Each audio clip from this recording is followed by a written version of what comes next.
إن الحمد لله نحمده ونستعينه ونستهديه ونستغفره ونتوب إليه ونعوذ بالله من شرور أنفسنا ومن سيئات أعمالنا من يهده الله فلا مضل له ومن يضلل فلا هادي له وأشهد أن لا إله إلا الله وحده لا شريك له وأشهد أن محمدا عبده ورسوله اللهم صل على محمد وعلى آل محمد كما صليت على إبراهيم وعلى آل إبراهيم في العالمين إنك حميد مجيد قال الله سبحانه وتعالى يا أيها الذين آمنوا اتقوا الله وكونوا مع الصادقين.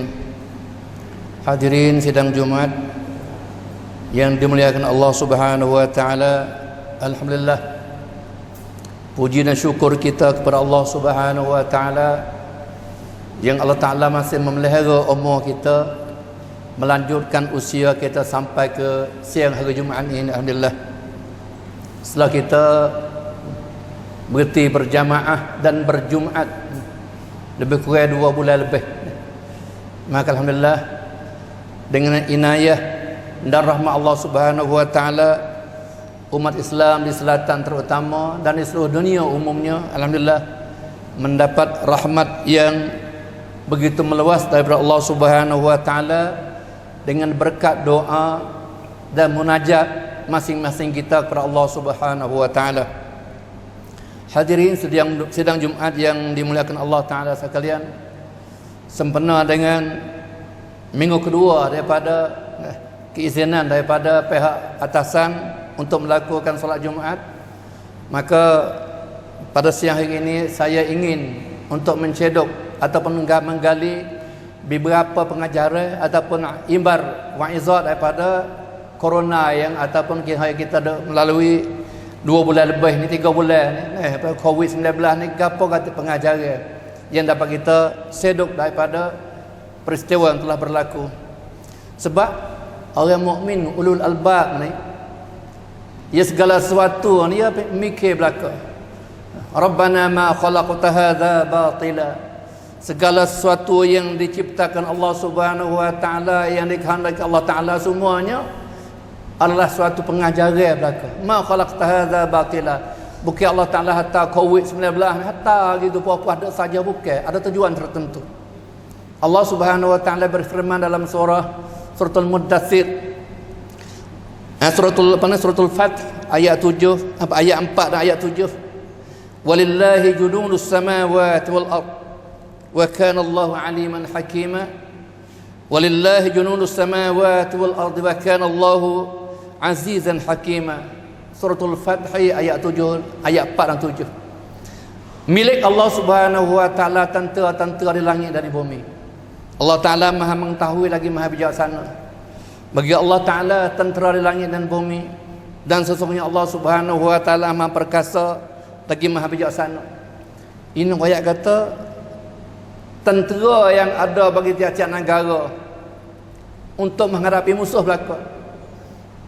Ancaman musuh nak serang negara masing-masing dengan adanya Arab menteriwakan persoalan kelahum, adanya udara, darat dan sebagainya. Karena apa? Nak mempertahankan negara masing-masing. Allah Subhanahu wa taala begitu juga, ada tentera-tenteranya di langit dan di bumi. Kemudian dalam surah suratul Muddathir, wa ma ya'lamu junuda rabbika illahu, dan tidak ada seseorang pun dapat mengetahui bilangan tentera Allah taala illahu, kecuali Allah Subhanahu wa taala. Allah hatta tentera mai tujuan apa? Wa ma hiya illa dzikra lil bashar.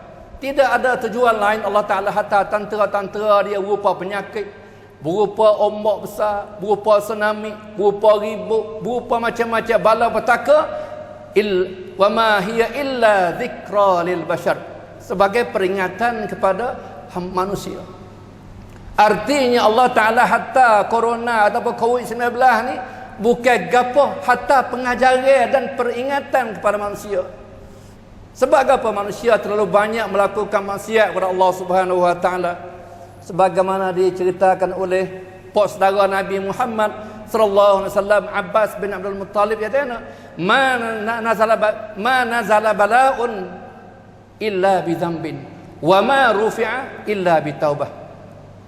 Tidak turun bala Allah Ta'ala tahta bala mari kecuali dengan sebab banyaknya dosa. Terutama saya sendiri, banyak dosa. Wala rufi'a wa ma rufi'a illa bi taubatin. Bila Allah Ta'ala nak angkat bala dengan bertaubat kepada Allah Subhanahu wa Ta'ala. Barangkali kita dalam masa 2 bulan ni banyak bertaubat, banyak beristighfar kepada Allah Subhanahu wa Ta'ala, sayang kita selamat. Dengan melalui istighfar ni bukan hanya Allah Ta'ala mengampunkan dosa saja, tetapi Allah Subhanahu wa Ta'ala juga memurahkan rezeki kita, melipat ganda rezeki kita.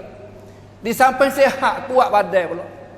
Sebagaimana Nabi Hud alaihissalam telah menyeru pada umat dia, ya qaumi istaghfiru rabbakum wa tubu ilaihi, wahai kaumku, hendaklah kamu istighfar kepada Allah Subhanahu wa Ta'ala, minta ampun kepada Allah Ta'ala, wa tubu ilaihi, dan bertaubatlah kamu kembali kepada Allah Subhanahu wa Ta'ala dengan meninggalkan maksiat. Yursilis samaa 'alaikum midrara. Allah Ta'ala akan menurunkan hujan yang menimbulkan rezeki bagi kamu. Dengan beristighfar Allah Ta'ala menurunkan hujan, melimpahkan rezeki. Wa yazidukum quwwatan ila quwwatikum. Allah Ta'ala akan menguatkan badan kamu, masya-Allah. Artinya apabila datangnya penyakit, kita banyak istighfar, kita akan lepas daripada penyakit dan badan kita jadi sehat. Sebagaimana tafsir Al-Baghawi, dia kata quwwatan fid din wa quwwatan fil badan. Apabila kita istighfar, banyak bertaubat kepada Allah Subhanahu wa Ta'ala banyak ni, agama kita dan beragama kita juga kuat. Tubuh badan kita juga kuat dengan sebab istighfar. Kadang-kadang kita tak masuk akal, astagfirullahalazim, kan nak sihat ke mana? Sebab apabila Allah Ta'ala angkat bala, angkat penyakit, artinya sihatlah kita. Itu di antara tafsir ulama. Berapa kurun lepas dah terpanggil, dengan kita istighfar, zadidkum quwwatan ila quwwatikum wa la tatawallaw mujrimin. Janganlah kamu berpaling sebagai orang deraka kepada Allah Subhanahu wa Ta'ala. Hadirin sidang Jumaat yang saya muliakan, setengah daripada pengajaran yang dapat kita sedut daripada peristiwa penyakit corona ni, walaupun sekarang tak ada berhenti lagi, salah satunya kita dapat memetik bahawa pentingnya Al-Quran Al-Karim. Kalau majlis cula lari semaya jemaah, lari semaya Jumaat, lari iktikaf, lari semaya tarawih di masjid, dengan di sana kita dapat peraman, dapat taking, dapat menilai diri kita masing-masing. Setara mana kita dengan Al-Quran. Kadang-kadang sebuah rumah tak boleh buat tarawih sebab pemimpin rumah tangga, ayah tak pandai baca Quran, naudzubillah. Sebulan tak ada buat tarawih, 5 waktu tak boleh pimpin keluarga dia. Sebab apa? Tak reti Al-Quran, naudzubillah. Sebab tu Nabi katakan, yarfa'ullahu bihadzal kitab aqwaman wa yadau akharin.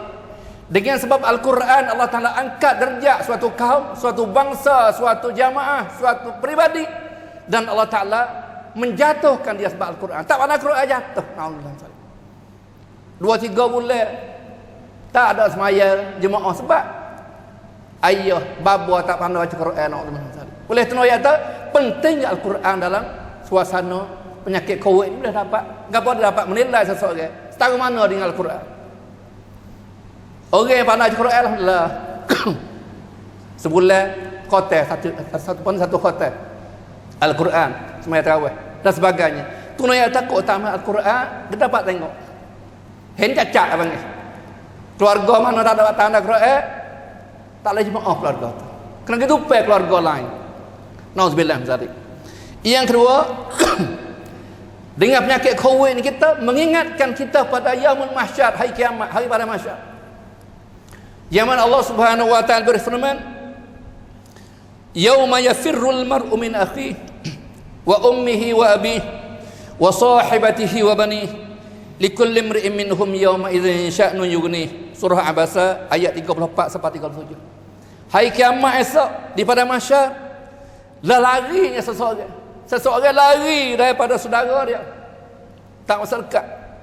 Wa ummihi wa abihi, lari daripada ibu dan ayah dia, lari daripada isteri dan anak dia. Sebab apa? Masing-masing sibuk dengan urusannya sendiri-sendiri. Kaya setang mana pun, gedebel setang mana pun, orang yang mati lah kat corona, Masya Allah. Siapa semaya? Berumur 3 orang. Anak lah tengok. Jadi kalau masuk ICU tak boleh masuk. Siapa pun tak boleh. Kecuali berumur, Masya Allah. Seolah kata muka nakir saja boleh kerja kita. Sebelah kubur dah. Keluarga kaya semaya 3 orang. Semaya semua orang sampai beribu orang duit banyak ke. Orang semaya banyak beribu, 2,000, 3,000. Tapi apabila mati dengan penyakit COVID, 2-3 orang berumur. Kebetulan berumur panas. Ya, kalau tak panas panggil email seorang kecil. Tak pakai yauma la yanfa'u malun wala banun illa man atallaha biqalbin salim. Gambar hari kiamat telah pun ditayangkan Allah Subhanahu wa taala melalui COVID. Nak ziarah tak boleh, nak bantu tak boleh. Walau kaya apa pun. Kalau selama ini Amerika dah katakan dia lah kuasa besar nombor 1 di dunia. Adanya alat senjata yang canggih. Nak buat gapo tak boleh. Bahkan dia dah pada 2 juta lebih di Amerika lah ni. Anda penuh hang lo mati COVID. Nak buat gapo tak boleh. Itu ayat tentera Allah Subhanahu wa taala menggambar kata segala sesuatu tak dapat mengalah. Azizun tak dapat terkalahkan Allah Subhanahu wa taala. Tentera Allah Taala tak dapat dikalahkan.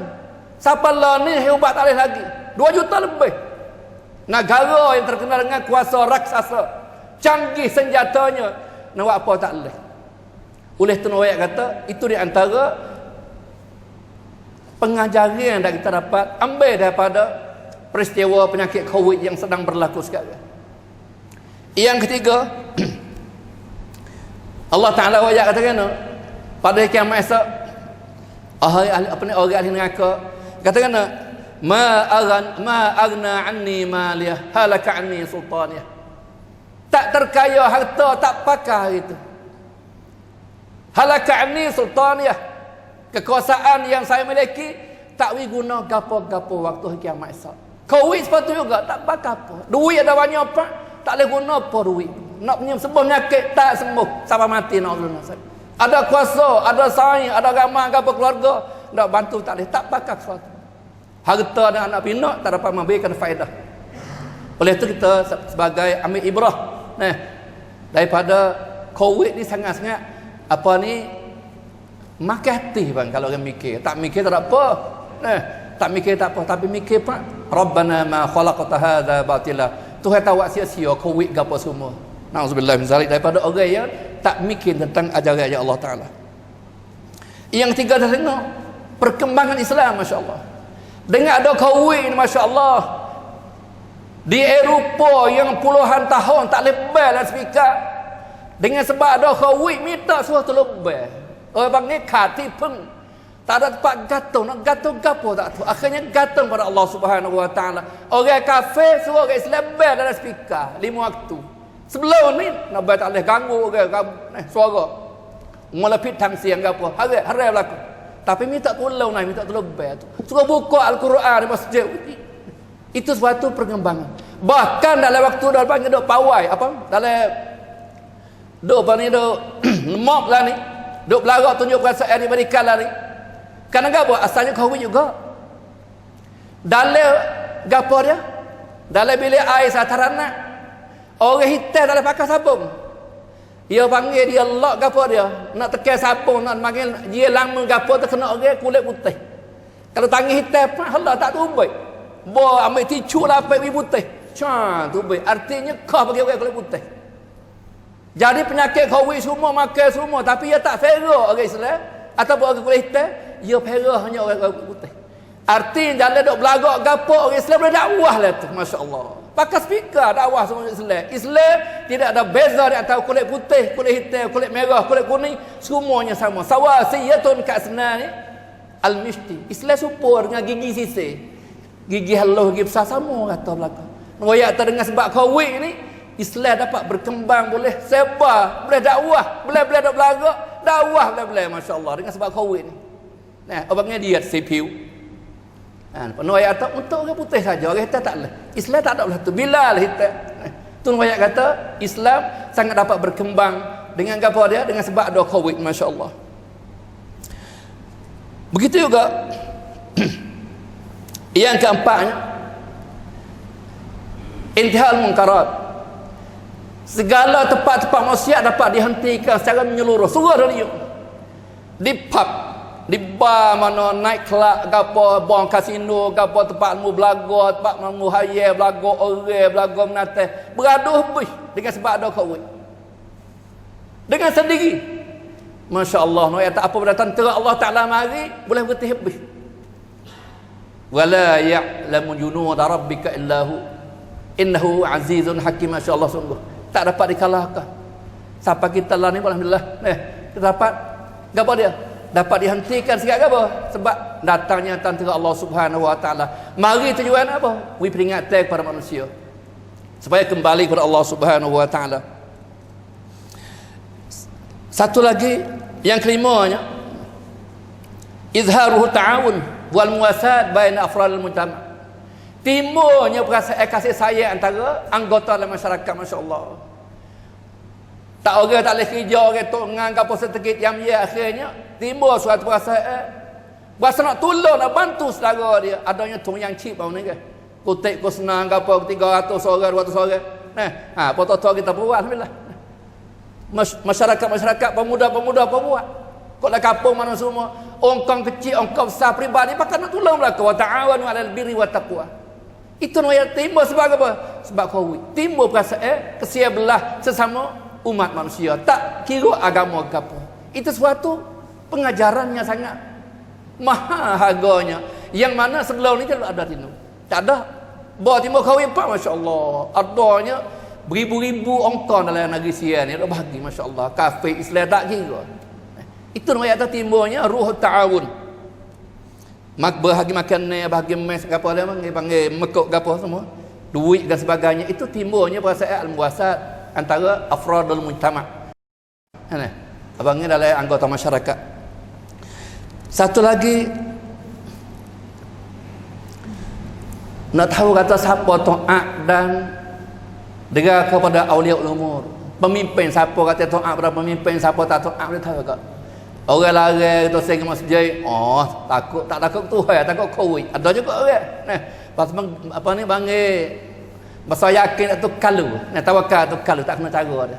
Tu ayat tu boleh nilai masyarakat kita sama mana. Kepahaman agama dia sama mana. Dak rasa kata semuanya jemaah ni kena pergi semua dalam keadaan belah mana sekalipun bukan belah tu ya, ada suasana keadaan tertentu. Kita semaya biasa, semaya khauf baik lain, semaya safir baik lain, apa panggil stanakan tektang panggil kaifiat amal seperti itu juga. Oleh itu kita tahu kata siapa deraka kepada pemimpin agama dia, siapa deraka kepada ketua dia, boleh nilai juga. Itu ni antara petikan secara kasar faedah ataupun pengajaran yang dapat kita petik daripada penyakit Covid-19 ni. Barakallahu filakum fil Qur'an azim wa nafa'ani wa iyyakum bima fihi minal ayati wa dzikril hakim wa taqabbala minni wa minkum tilawatahu innahu was-sami'ul 'alim. Aqulu qawli hadza wa astaghfirullahal azim li lakum wa li sa'iril muslimin wal muslimat min kulli dhanbin fastaghfiruh innahu huwal ghafurur rahim.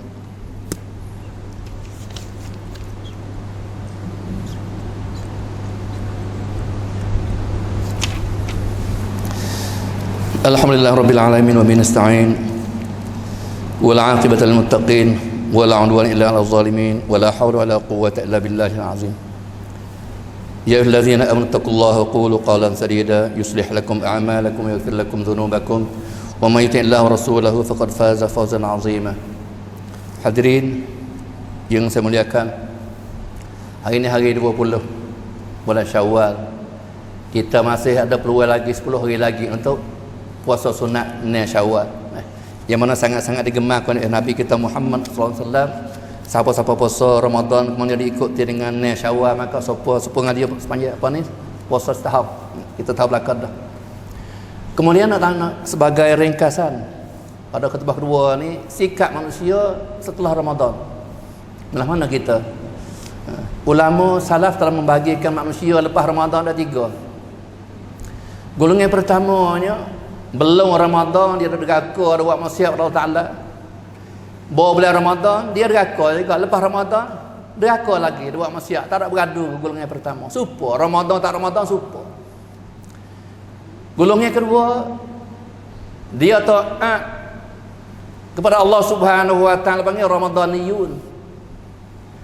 Dia buat ibadah masya-Allah bulan Ramadan. Berapa kali khatam tak tahu Quran. Baca istighfar segala sesuatu ibadah buat berlaku. Bawa lepas Ramadan apa? Kelih buat maksiat biasa. Nauzubillah. Main tangga kedua. Panggil Ramadaniyun. Orang yang buat ibadat bulan Ramadan. Bukan Rabbaniyun, kita nak Rabbaniyun. Orang yang patuh kepada perintah Allah Subhanahu wa taala. Ramadan tak Ramadan supa. Taat kepada Allah Taala. Orang ni yang kedua, dia taat bulan Ramadan. Lepas tu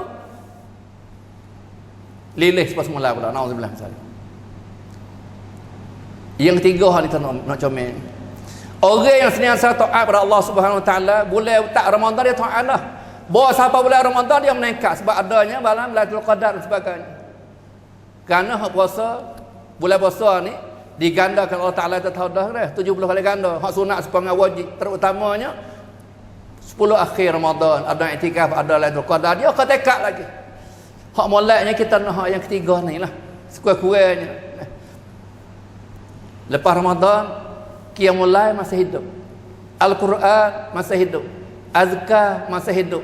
Jamaah masih hidup dan sebagainya. Itu di antara golongan manusia yang dibahagikan oleh ulama salaf, 3 golongan. Mudah-mudahan kita termasuk golongan yang 3 ni. Senantiasa taat kepada Allah Subhanahu wa taala walaupun agak berkurang sikit nak banding dengan Ramadan. Insya-Allah taala akan termasuk orang yang al-muflihun. Innallaha malaikatahu yusalluna 'alan nabi. Ya ayyuhallazina amanu sallu 'alaihi wa sallimu taslima. Allahumma salli ala Muhammadin wa ala ali Muhammad kama shallaita ala Ibrahim wa ala ali Ibrahim wa barik ala Muhammadin wa ala ali Muhammad kama barakta ala Ibrahim wa ala ali Ibrahim innaka Hamidum Majid. Allahumma ighfir lil muslimina wal muslimat wal mu'minina wal mu'minat al ahya'i minhum wal amwat. Rabbana zalamna anfusana wa illam taghfir lana wa tarhamna lanakunanna minal khasirin. Rabbana atina fid dunya hasanatan wa fil akhirati hasanatan wa qina adzabannar. Allahumma inna na'udzubika minal baras من الجذام ومن الجنوب ومن سيء الأسقام برحمتك يا أرحم الراحمين. ربنا تقبل منا صلاتنا تامة واغفر لنا ذنوبنا عامة ولا تعذبنا إلى يوم القيامة. ربنا آتنا في الدنيا حسنة وفي الآخرة حسنة وقنا عذاب النار. عباد الله إن الله يأمر بالعدل والإحسان وإيتاء ذي القربى وينهى عن الفحشاء والمنكر والبغي يعظكم لعلكم تذكرون. فاذكروا الله العظيم يذكركم واشكروه على نعمه يزدكم واسألوا من فضله يعطيكم ولذكر الله أكبر والله يعلم ما تصنعون. أقيموا الصلاة.